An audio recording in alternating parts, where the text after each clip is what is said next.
I need you to know I'm not through the night. Some days I'm so frightened to walk towards the light. I need you to know that I'll be alright. Someday I'll find my way to the light. So this is going to be a story of my anorexia, self-harm, and my way to becoming a Christian again. So it started in middle school, in summer, in the swimming pools. My mom would tell me, she was my foster mom, she wasn't my real mom, because my real mom would never tell me that I'm fat. My real mom would say, your body is perfect, love yourself. It doesn't matter what size you are. This number on the scale, it's just a number. It doesn't tell you anything. It doesn't count your worth, not at all. But anyways, my foster mom told me I was fat. So at first I didn't listen, and I ate. Then in my soul I started realizing the food she had was poison and I couldn't eat it. So I decided I wouldn't eat. I tried all day not to eat. And then I ate and I binged and binged and binged. And after each binge, I would do the wild toe touches. Evil foster grandmother. Really, they were not even my foster grandparents and parents. They were my captive. I was their captive. They treated me like a slave. So I starved myself. When it got to high school, I would throw my lunch away in more than one trash can, ripping off pieces of my sandwich throwing away, because I didn't want anyone to find out. I was paranoid people would find out. A part of it was there was meat in it. And later I found out that animal meat can cause cancer because there are hormones in it and there are GMOs because they're fed GMO corn. GMO means genetically modified organism. There are chemicals in the food given to the horses and chickens and whatever it was they wanted me to eat. And then I would run up and down the staircases, trying to lose as much weight as I could. Do the wild toasters my foster grandmother told me about. They said 100 burns 100 calories. I did them wildly. I didn't do push-ups.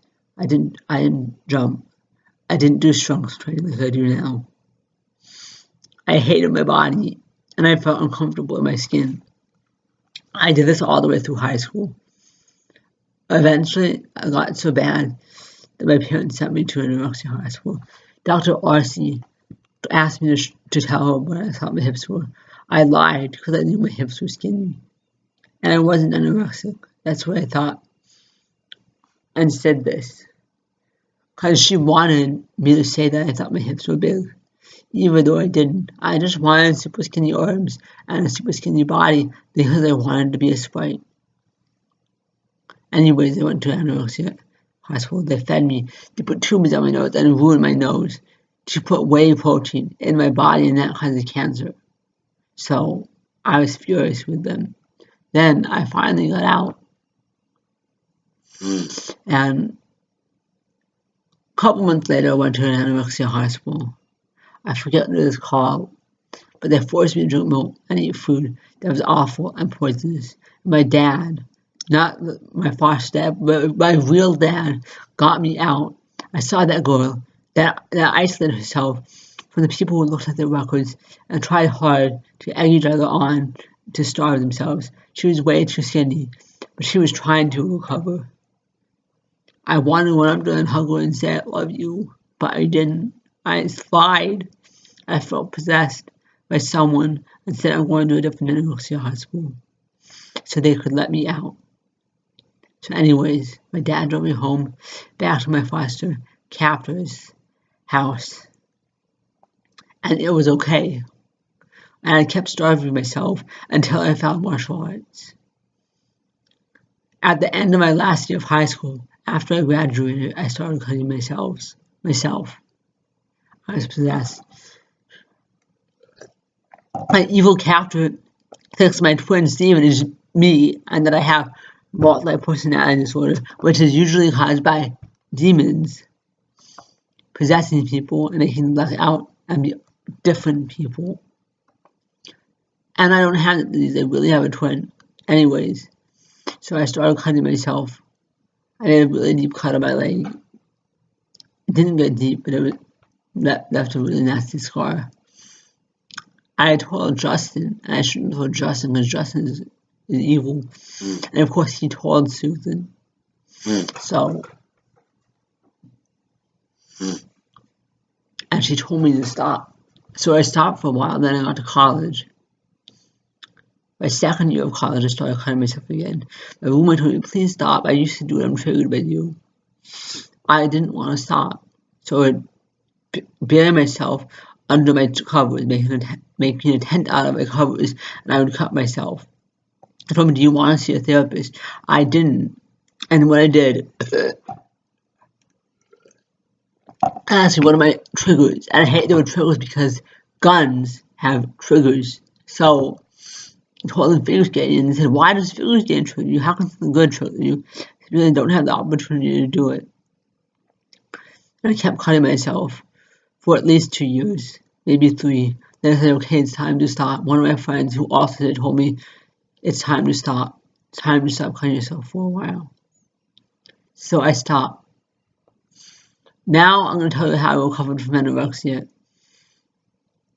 I found martial arts, Shotokan karate, kung fu, Kaja Kembo, capoeira, Umundo for a couple months. I started wanting to be strong, to have strong muscles, and a flat chest, because I wanted to be a kid, and I wanted to be an athlete, and athletes have flat chests. So I mostly recovered. Occasionally, I still wanted a skinny body. Most of the times, I wanted an athletic, gymnastics, martial arts body.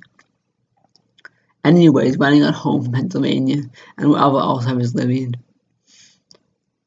I made it home.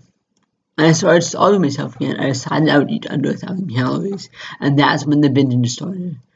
I would eat all the cupcakes, all the crackers, all of everything, even when I hated the taste. I exercised. I didn't over-exercise. I did strength training, and I did cardio, and I did martial arts and gymnastics. And I found joy in it. I found true joy in athleticism and being an athlete. Eventually, I started praying that my binges wouldn't go down. Eventually, I found a way to stop. And here's how you stop binging. You pray, dear Lord Jesus, please make all the food that's so unhealthy and bad for me taste terrible. So I'm not willing to eat them. Please make the good foods that might not taste that good right now taste the way they're supposed to taste good, because they're nutritious and beautiful and good for me. I eat organic, beyond organic, heaven food. Because I want to be healthy, because I'm an athlete, because I'm a daughter of God, because life is sacred, and I want to have a healthy body. I want muscles. And so, my foster brother, bought a cat. Right now, my real brother, Simon Peter, had that cat. The cat started scratching me, and that triggered me. I would lay in the bed thinking, okay, if I still want to cut in more years, I'll start cutting myself again. I know I'll live that long. I hope I'll live that long. I thought I died, I didn't die. So, a couple months after that cat, I started cutting myself again.